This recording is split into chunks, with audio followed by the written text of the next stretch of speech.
Their parents said they could play outside. Sisters, brothers and cousins gathered around a foosball table in the street in Al-Maghazi, central Gaza. A moment later, 4 children of the Abu Jayab family lay dead. An Israeli strike killed them along with 10 others, mostly children. This is my eldest daughter, the father of 9-year-old Lejane says. A drone strike hit them while they were playing. They are all children. Their small bodies were carried to Al-Aqsa Martyrs Hospital, where relatives gathered in disbelief. Dear God, what did they all do? This man asks again and again. What did they do?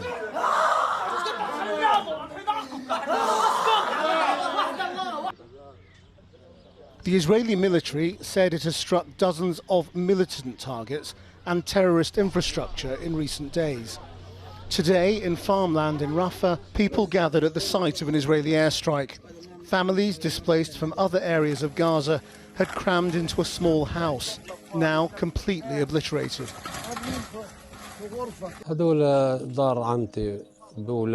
This is my aunt's family, Ziad Ayad explains. Her children, her in-laws and all their children. More than 15 people, and we still do not know who was sleeping here. Some of the ones we pulled out, we don't know who they are. They were displaced across Gaza several times. More than 1 million people are now gathered in Rafah as the US and Israel met today to discuss Israeli plans for an attack. The US administration has denied reports it has given the green light for an assault on Rafah in exchange for Israeli restraint when retaliating for Iran's weekend aerial attack. And Joe Biden has urged Israel not to conduct a large-scale ground offensive. But in reality, Rafah is under attack now and people are dying. The question is, can any meaningful evacuation happen before a ground offensive to avoid massive loss of life? Well, the British and American governments both unveiled new packages of sanctions against Iran today as G7 foreign ministers met in person to agree further action. They have publicly stressed, though, that they do not want to see a further escalation of hostilities in the region. That's a sentiment shared by many Iranians themselves, some of whom have been speaking to us, as our international editor Lindsay Hilson reports. Make love, not war. Or if you're a busker on the streets of Tehran, sing of love while waiting for war. Iranians know that the Israelis are likely to strike back soon. Some are terrified, others fatalistic, but what can they do? Those who disagree with Iran's attack on Israel last Saturday don't dare reveal their identity. It was the Islamic Republic that launched missiles from our beloved land towards Israel, committing an act of aggression. This action brings nothing but more misery and calamity upon us, the people. There's a sense of fear and distress among the people now. On the night of the missile attack, everyone, from my family to all the neighbours, taxi drivers, all the people were terrified. I wish instead of spending money on war, missiles and weapons, they would have spent it on us, the unfortunate people who are under so much pressure. We are under both economic and psychological pressure. Medical problems, livelihood problems, housing problems.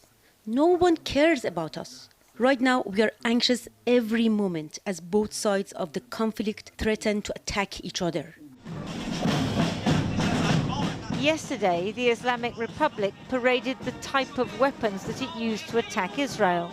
Today, the US and UK announced further sanctions, including some targeting manufacturers of drones, which Iran not only used against Israel, but also sells to Russia.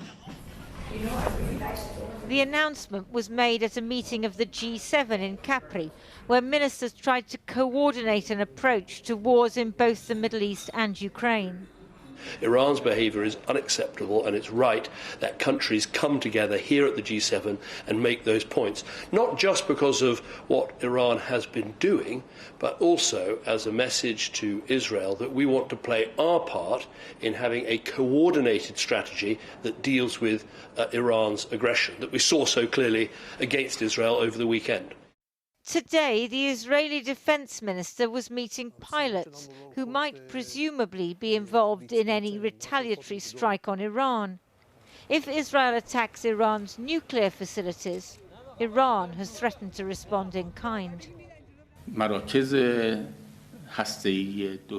enemy's nuclear sites have been identified, and we have all the necessary information about locations.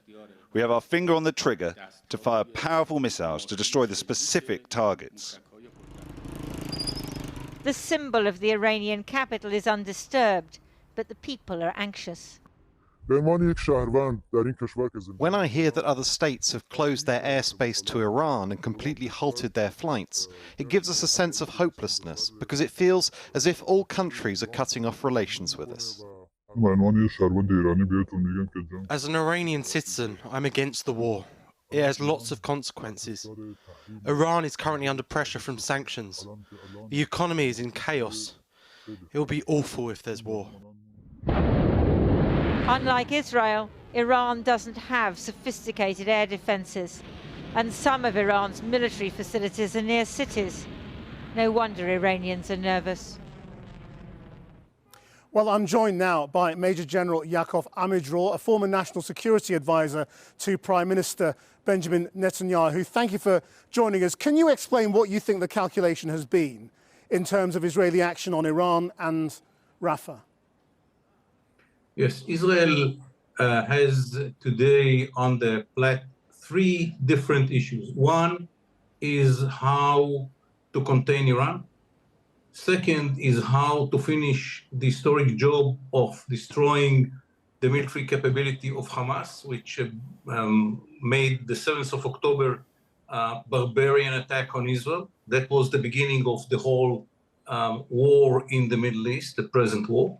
And we know that there are 80,000 Israelis which had been evacuated from their homes in the north because of the exchange of fire with Hezbollah, which decided to attack Israel a day after the attack of Hamas. So Israel is facing three different fronts and has to prioritize its effort either to begin with the retaliation to Hamas or to begin with the war in Rafah against Hamas. And the decision is now in the process, and the government will make it. Yes, but does it seem that a deal is being done effectively to have a narrow action against Iran in return for agreement that there will be a ground war in Rafah? It might be an agreement. I don't know, agreement is a strong word. Might be an understanding between Israel and the United States of America that should be done. But still, you remember that in the other side there is Iran, which built the whole strategy on the ring of fire to build around Israel, in which the proxies are very in front of and acting against Israel, when Iran itself is far away, 1,500 kilometers, immune from any reaction of Israel. And that was changed when the Iranians decided to launch a direct attack on Israel. Should Israel accept it or retaliate, and how the retaliation will be? Looks like this is part of the discussions that we have within the parliament, between the cabinet and with the United States of America and other allies. The United States State Department is again reinforcing that any ground action in Rafah must be accompanied or preceded by evacuation of civilian population. Will that happen, do you think? Yes, no question. The IDF understand that it cannot fight in Rafah at the present situation, where there are more than 1 million Palestinians which ran from evacuated from the north towards the south. They had the the hope that the Egyptians But where will they let go? them. They will go to the center and the seashore of Gaza. Will be designated safe havens, which will be declared by the IDF. We did it at the beginning of the war when we evacuated almost 1 million people from the north, and no one was hurt in the designated safe haven. Everyone will go to the designated safe haven declared by Israel, will be safe. Do you think this is a diplomatic victory for Benjamin Netanyahu? You used to work with him. I don't think that it is a personal issue. Israel is fighting against the barbarian Hamas organization, which at the 7th of October broke all the humanitarian rules, killed women, children, babies, kidnapped elder people with women, something which doesn't belong to the rules of war in the civilian world. And we decided after this experience that we will destroy the military capability of Hamas, and we are in the middle of the process. It's not connected at all to the Prime Minister. It's the decision of the State of Israel, not of the Prime Minister personally. Major General Amidror, thank you very much for joining us. Well, in London now, I'm joined by the Palestinian ambassador to the United Kingdom, because later on this evening, the United Nations will vote in the Security Council on an application to give full membership to Palestine. Now, that would effectively be a recognition of the state of Palestine, and the United States has already indicated that it will veto that. Ambassador, thank you for joining us. But wasn't this application always grandstanding, because you always knew that the Americans wouldn't allow it to go through? No, we don't, Christian. And if they do this time, it will be just double talk and inconsistent policy. It will be absolutely shameless on the part of the U.S. The issue of UN membership for the State of Palestine and recognition of the State of Palestine is a Palestinian inalienable right. This is our right. It's not a gift or a favor from any country.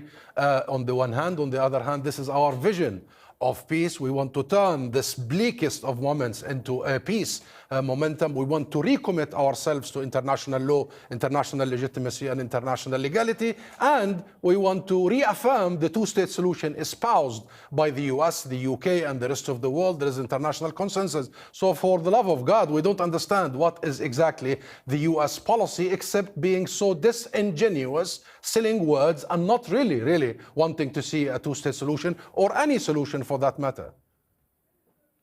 Except the two players going on in Gaza right now, the State of Israel and Hamas, are both opposed to the two-state solution and have effectively done everything they can to make sure it's not going anywhere, because the peace talks in Qatar have effectively broken down and there is no progress being made. I don't agree with this analogy or symmetry. Israel has been blocking. For 25 years, Netanyahu has been proudly declaring that he has blocked the emergence of the Palestinian state long before Hamas was even in force. The Palestinian people have their leadership, they have their national institutions, we have the PLO, we have the State of Palestine, recognized by the vast majority of the world. We have a seat in the UN as per the General Assembly resolution. We are ready to go in that direction, and that's why our application to the Security Council is a step in that direction. So it is Netanyahu and his extremist racist coalition that has been bragging about blocking a Palestinian state. And this whole UN Security Council, if the US and with it the UK blocks it, then we do believe that these countries are really not interested in seeing a different future, a different dynamics in the region. It does now appear that there has been some sort of quid pro quo over the Iranian question, and that Israel is going to mount some sort of narrow response in return for an acceptance by previously critical allies that there will be some sort of ground operation in Rafah. You heard the Israeli retired general there just saying it will go ahead, but the people will be taken away into the central part of Gaza. What do you make of that? What do you think the reality will be? I just heard the Israeli general's lies in your show that people will be given safe haven. We've seen what happened in the last 6 months. People, Christians, were slaughtered in these so-called safe zones, including in Rafah itself. And should Israel do that and go into Rafah, you have the number. You know what the world has been warning from, what the UN has been warning from. It will be catastrophic beyond description should Israel do that. The question is, how on earth a rogue state that is Israel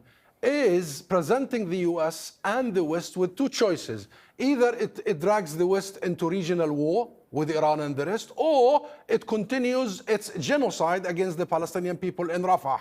I mean, this is beyond comprehension that these are the two choices. And should the US goes with continued genocide by Israel and invasion of Rafah, then it means one thing only, that the West is only able to control this rogue state of Israel via allowing it to spill more Palestinian blood, to mass murder more Palestinians, which means one thing, Krishnan. It means sheer racism, and it means this world, particularly the US, considers the Palestinian blood to be the least costly of options. And this is what we reject right now, and this is what we're going to call out right now. And that's why we are presenting the US just briefly, with the choice and with the determination. What do you think Hamas Council. should do?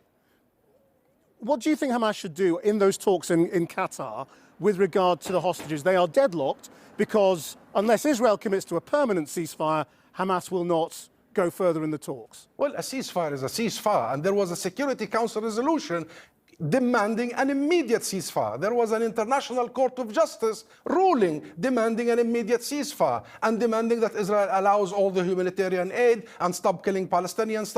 Israel must cease its genocide in Gaza without any conditions. And there are formulas for hostage exchange. And let me remind you, Krishnan, we have more than 7,000 Palestinian hostages in Israeli jails, mostly civilians without any charge or trial. Many of them are children and many of them are women. And there are UN reports they're being sexually assaulted. So we need an exchange of hostages, and the deal is there.